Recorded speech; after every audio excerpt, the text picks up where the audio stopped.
नमस्कार।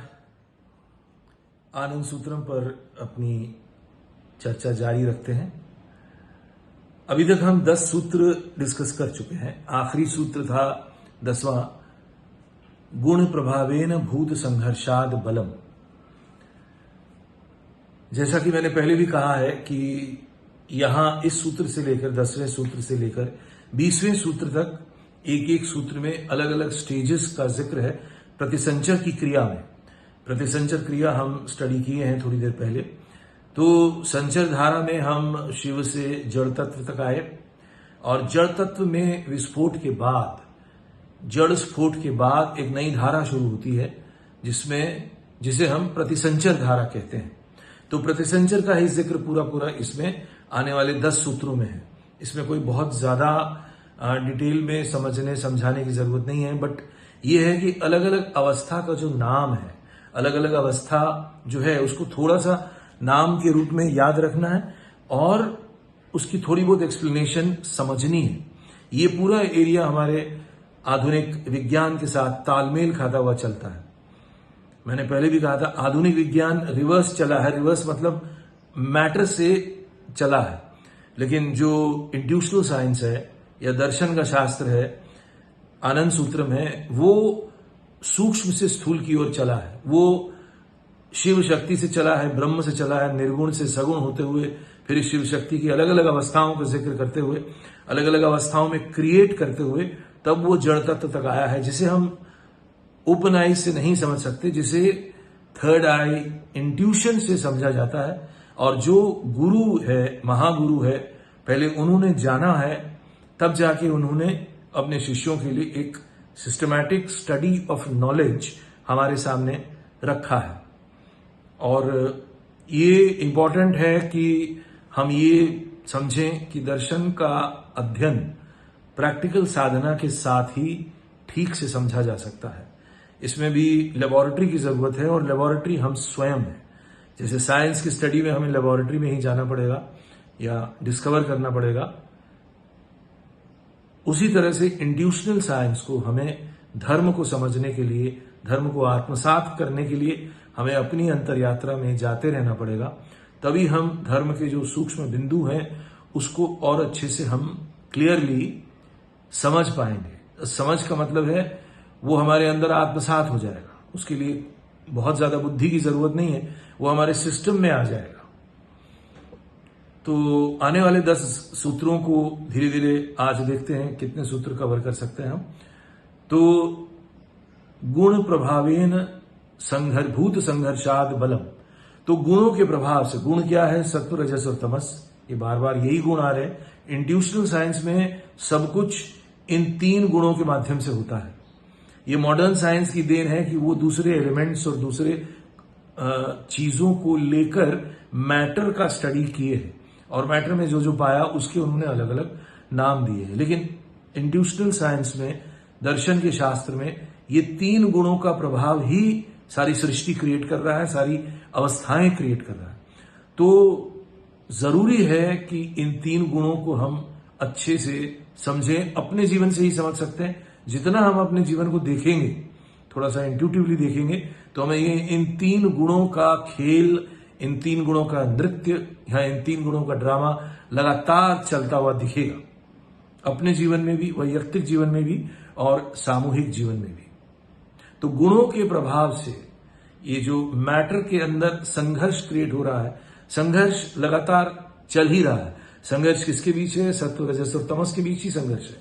उसको हम साइंटिफिक भाषा में कह सकते हैं कि इंटर एटॉमिक पार्टिकल है, इंटरमोलिकुलर स्पेस है, उनके बीच में संघर्ष हो रहा है, कण कण में संघर्ष हो रहा है। लेकिन है वो रजोगुण वर्सेस सत्वगुण और तमोगुण, इन्हीं का संघर्ष हो रहा है। वो जो बैलेंस ट्रायंगल का जिक्र हम शुरू में किए थे, वो ट्रायंगल डिस्टॉर्टेड है इस समय और ट्रायंगुलर संघर्ष चल रहा है। आप उसे कण की तरह देख सकते हैं। तो उस संघर्ष का रिजल्ट है बल। बल यानी फोर्स। ये 10वां सूत्र है, ये लास्ट टाइम हमने जिक्र किया था। अब 11वां सूत्र है, देह केंद्रिकाणी परिणाम भूतानी बलानी प्राण। देह केंद्रिकाणी परिणाम भूतानी बलानी प्राण। देह में अब यहां पे देह की बात शुरू होनी आई है, मतलब यूनिट बॉडी अब बनना शुरू हो रहा है। बिकॉज ऑफ दिस संघर्ष मैटर से धीरे धीरे यूनिट बॉडी आ रही है, और उस यूनिट बॉडी के अंदर जो बल है, बल जब कोई न्यूक्लियस खोज लेता है उस यूनिट बॉडी में, एक केंद्र खोज लेता है। बल पूरे देह में नहीं होगा, लेकिन एक केंद्र होगा, एक छोटा सा केंद्र बनेगा, एक छोटा सा सेंटर बनेगा, साइंटिफिक टर्मिनोलॉजी में न्यूक्लियस बनेगा। तो उस न्यूक्लियस का नाम प्राण है, और प्राण का मतलब ही है लाइफ फोर्स। प्राण का मतलब भी वैसे एक कलेक्टिव वर्ड है प्राण, क्योंकि प्राण जब भी यूज होता है तो वो पंचवायु को लेकर ही होता है। तो पंचवायु क्या है? प्राण, अपान, समान, व्यान, उदान।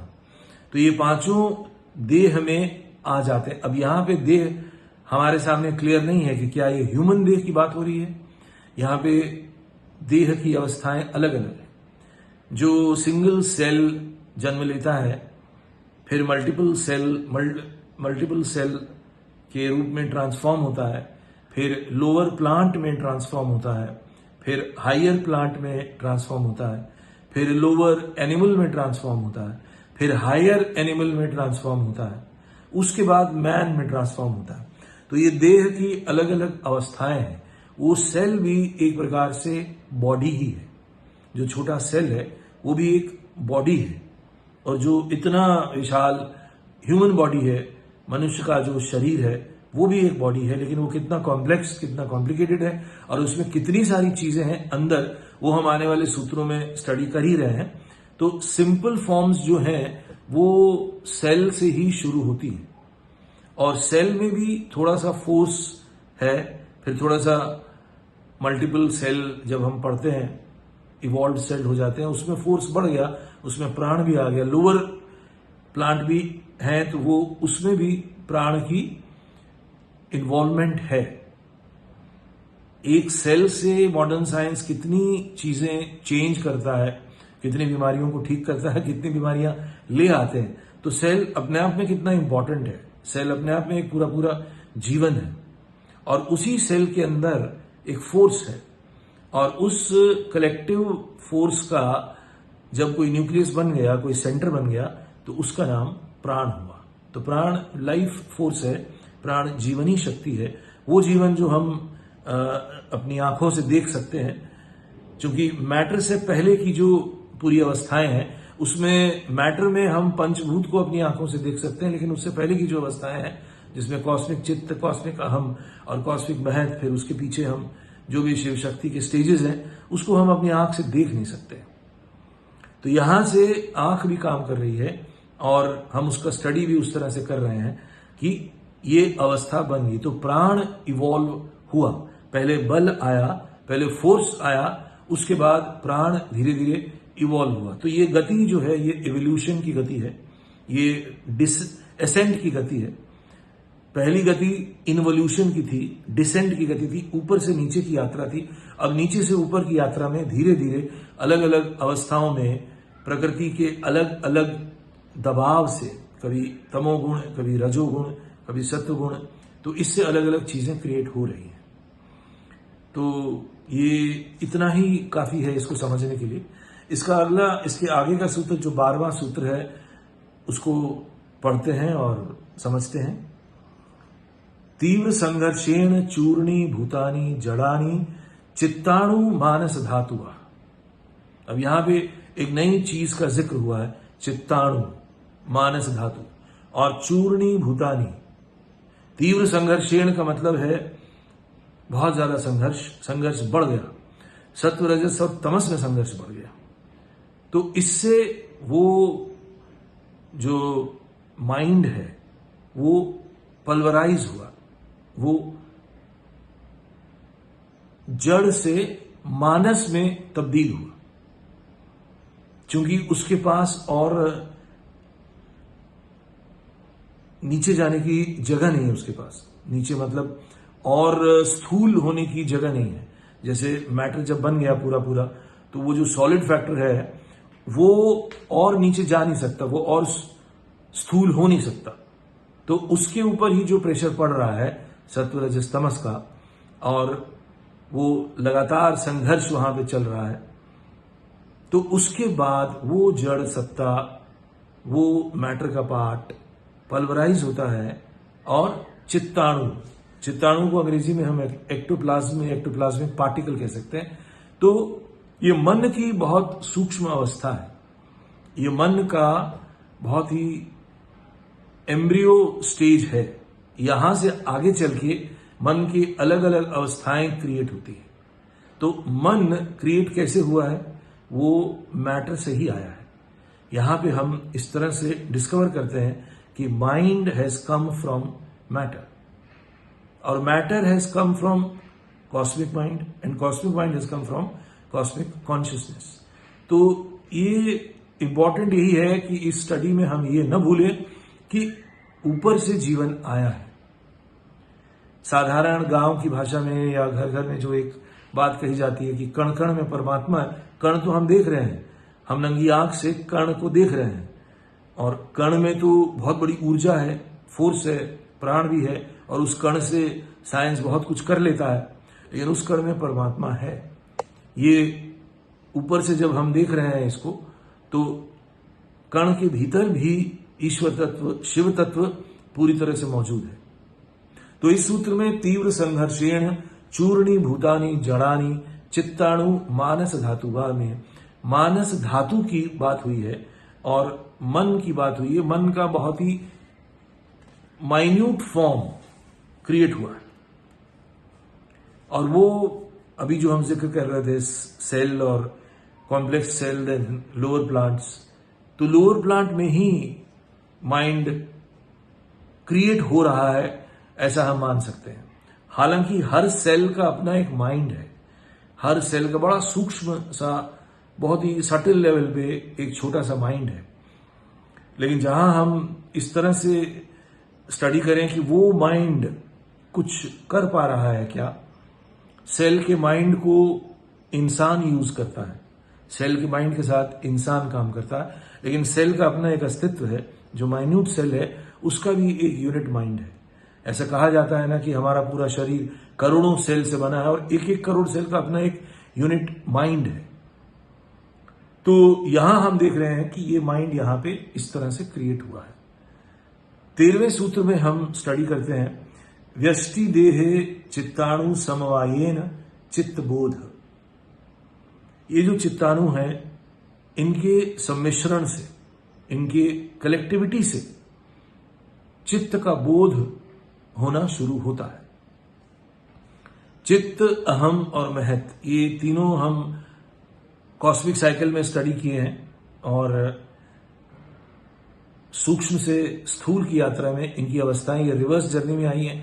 पहले महत आया है, पहले महत दिखाई दिया हमें, कॉस्मिक महत, फिर कॉस्मिक अहम, फिर कॉस्मिक चित्त, फिर पंच महाभूत, और यहां प्रतिसंचर में ये धीरे धीरे नीचे से ऊपर जा रहे हैं, स्थूल से सूक्ष्म जा रहे हैं।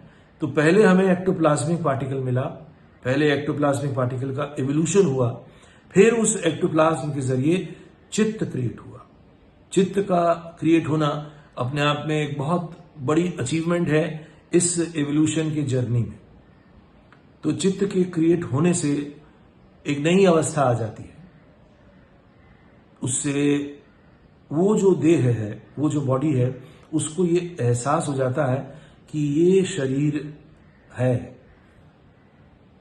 क्योंकि शरीर रिफ्लेक्ट होता है चित्त में, तभी हम शरीर को समझ पाते हैं, तभी हमारे मन में शरीर की धारणा बनती है। कैसे? जब वो चित्त में रिफ्लेक्ट होती है। ठीक ऐसे ही अगले सूत्र में, 14वें सूत्र में, 14th सूत्र में, चितात गुणावक्षये रजोगुण प्राबल्ये अहम। रजोगुण की प्रधानता से, यहां पे रजोगुण हावी है, उससे चित्त से अहम डेवलप होता है, और जो प्रकृति के गुण थे जो उसको प्रेशराइज किए हुए थे, वो धीरे धीरे गुणावक्षयण की स्थिति आती है कि वो गुण का प्रभाव कम हो रहा। क्यों हो रहा है? क्योंकि विद्या शक्ति अपना प्रभाव डाल रही है, और परम पुरुष के आकर्षण से, by the attraction of the great, एक नया मूवमेंट शुरू हुआ है, एक नई जर्नी शुरू हुई है। ये जो अट्रैक्शन ऑफ द ग्रेट है, इसी की वजह से ये अलग अलग जीव देह में प्रकृति का जो दबाव है उसमें थोड़ी थोड़ी कमी आ जाती है, वो लूजन अप हो जाती है। प्रकृति या शक्ति की जो उसको स्थूल बनाने की ताकत थी वो कम हो रही है और वो सूक्ष्म की ओर बढ़ रहा है। मूवमेंट जो है सूक्ष्म की ओर बढ़ रहा है। तो चेन यही है, ये जो चेन है फ्रॉम सेल टू मैन, यही चेन है। और इसी में हम अलग अलग अवस्था में, क्योंकि पूरी तरह से हम ये ह्यूमन बॉडी में देखते हैं, पूरी तरह से डेवलप्ड चित्त, अहम और महत, आने वाला सूत्र महत से कनेक्टेड है। ये हम ह्यूमन बॉडी में ही इसका फुलफिलमेंट देखते हैं। चित्त तक तो प्लांट लाइफ और एनिमल लाइफ भी, उनके पास भी चित्त है और बहुत ही लो फंक्शन करता है, लेकिन चित्त का एक आधार है। माइंड फील भी कर रहा है, वो रोते भी हैं, वो खुश भी होते हैं। जानवर मनुष्य के साथ रहते हैं तो उनकी बहुत सी इमोशंस एक्सप्रेस्ड हो जाती हैं। प्लांट लाइफ का स्टडी इतना हुआ है बॉटनी के वर्ल्ड में कि प्लांट लाइफ की अपनी एक जिंदगी है। वो भी हंसते हैं, रोते हैं, मुरझाना उनका दुख है, खिलना उनका सुख है। तो उनके पास भी ये लोअर चित्त और अहम का बहुत ही माइन्यूट पार्ट है, जिसकी वजह से उनके पास भी थोड़ी सी फीलिंग्स है। इंस्टिंक्ट तो है ही, ये सब वैसे इंस्टिंक्ट से ही काम करते हैं, लेकिन इंस्टिंक्ट प्रधान होने के साथ साथ इनके पास चित्त की वजह से भावना जगत में भी इनका थोड़ा थोड़ा एक्सप्रेशन दिखाई देता है। 15वां सूत्र है सूक्ष्माभिमुखिनी गतिरुदये अहम तत्वान महत। सूक्ष्मता की ओर गति चल रही है और ये अहम से महत। महत एक बहुत ही अलग हिस्सा है मन का।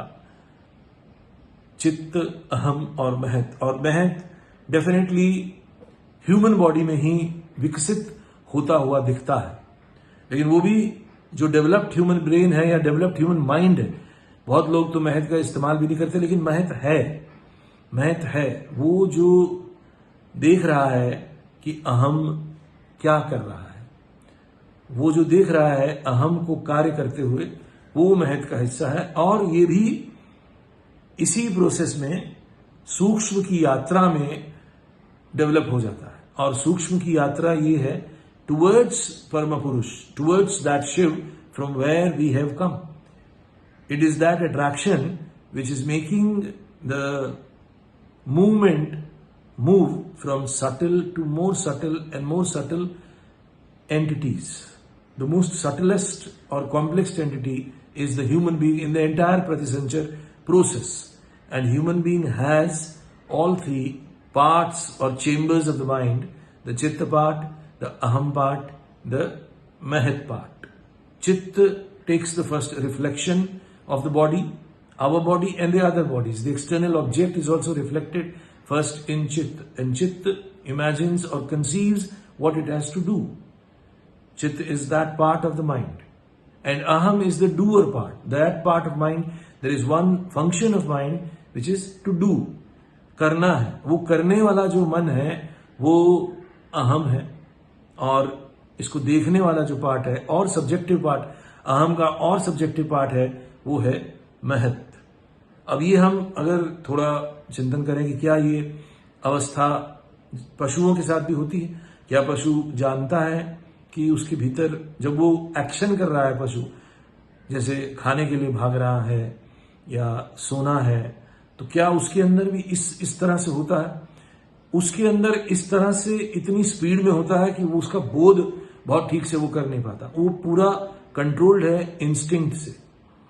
उसके अंदर भी थोड़ा सा अहम है, उसके अंदर भी अहम का पार्ट बहुत ही माइन्यूट लेवल पे डेवलप्ड है और चित्त भी डेवलप्ड है, लेकिन वो फंक्शन करता है इंस्टिंक्ट से। पर मनुष्य के पास चित्त, अहम और महत तीनों डेवलप्ड अवस्था में है, इसीलिए हम देख पाते हैं। अगर हम अपने मन की लेबोरेटरी में जाते हैं तो हम इन तीनों को बाइफर्केट कर सकते हैं। The done I, first is चित्त, जो ऑलरेडी देख चुका है, कर चुका है, उसके मन में एक चित्र बन चुका है, वो एक पार्ट है। फिर डूअर आए, जो चित्त ने जो सोचा उसके जैसा करना। फिर होता कुछ और भी है, अहम की वजह से जो हम कर रहे हैं उसमें जरूरी नहीं कि जो चित्त ने सोचा वही हो, कुछ और भी हो जाता है, कुछ और भी क्रियाएं उसमें ऐड हो जाती हैं, विच इज नॉट कॉम्प्रहेंडेड बाय चित्त इनिशियली। लेकिन चित्त की वजह से ही हम कॉम्प्रहेंड करते हैं जितना भी करते हैं। पर अहम जब कार्य करता है, अहम जब फंक्शन कर रहा है, तो उसको और भी चीजें उसे फेस करनी पड़ती हैं। और इसका भी सूक्ष्म पार्ट जो है वो महत है, वो देख रहा है। महत इसका सब्जेक्टिव पार्ट है, वो इसको देख रहा है। फिर इसके बाद जो और सटल पार्ट है वो आत्मन पार्ट है, वो सटलेस्ट है। वो जानता है, आत्मन जानता है कि ये हो रहा है, वो जानता है कि मैं हूं। वो मैंपन के अंदर जो मैं है वो आत्मन है, और वो इससे भी सटल है, वो माइंड के बियॉन्ड है। वो माइंड के बियॉन्ड है, इसीलिए हम अपनी कॉमन सेंस से या स्टडी से या इंटेलेक्ट से हम उसको नहीं समझ सकते या उसको नहीं आत्मसात कर सकते। ये 15वां सूत्र था। 16वां सूत्र है चित्ताद अहम प्रबल्ये बुद्धि। चित्त से अहम का प्राबल्य। अब ये चित्त, अहम, महत, अगर चित्त से अहम का प्राबल्य बुद्धि रूप में विकसित होता है, अहम का जो एरिया है वो अगर चित्त से ज्यादा हो, एक्सपैंडेड हो, जिस बॉडी में, जिस देह में, तो उससे बुद्धि का विकास होता है। ये बुद्धि का विकास कुछ कुछ जानवरों में भी देखा जाता है, हायर प्लांट में भी बुद्धि का विकास है, लेकिन ह्यूमन बॉडी माइंड स्ट्रक्चर में ये डेफिनेटली देखा जाता है, क्योंकि ये अहम के ज्यादा होने से ही हो पाता है। चित्त बहुत ही बुनियादी पार्ट है माइंड का, अहम उससे ज्यादा सूक्ष्म है, और अहम ज्यादा है। अब ये है यहाँ पे एरिया कितना कवर कर रहा है। अगर माइंड का 100%, 100 डिग्री मान के चले, चित्त अगर 30% है और 40% अहम है, या चित्त 5% है और अहम 20% है, तो या चित्त 10 है या अहम 30 है, तो ऐसी अवस्था में बुद्धि का विकास हो जाता है। जो बुद्धि का विकास मनुष्य में तो देखा ही गया है, कुछ कुछ जानवरों में भी देखा जाता है, और ये बुद्धि के विकास को ही हम प्रगति और इस तरह की बात कहते हैं सिविलाइजेशन की दुनिया में। तो बुद्धि से, जानवर जैसे बकरी है उसके पास बुद्धि नहीं है, तो वो इंस्टिंक्ट से फंक्शन करती है।